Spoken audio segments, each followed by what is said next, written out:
Ivast du ui kvann tutning negativa rentan hever fyrir te, lat okon hjelpa til at skilja hvordan rentestøye avvirskar tunne futjarvirskifte. Fyrr var det såleis at du fekst pengar fra bankanon fyrir at heva tunne pengar av einar konto.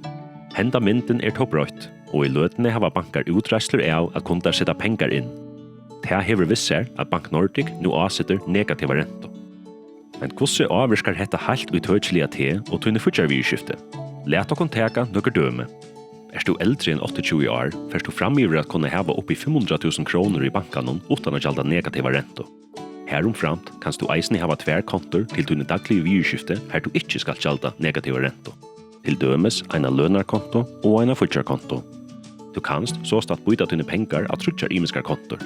Eina konto vi 500 000 og tver kontor vi i mesta leie holdt 30 000 kroner. Hever du meira enn trutjar innlandskontor, rindar du negativa rento av upphattene fra 4 kontone og oppetter. Hetta galdande fyrir kvann person. Det vil sia at tid et PR, kunne tid hava 6 imiskar kontor til samans vi avernevnte upphatten utan å gjalda negativa rento. Særliga fyrir pensjon tog galdande at minus 0,45% vil golde i rento av öllum pensjonskonton. Du hinvegin under 29 år, skal du ikke gjalda negativa rento.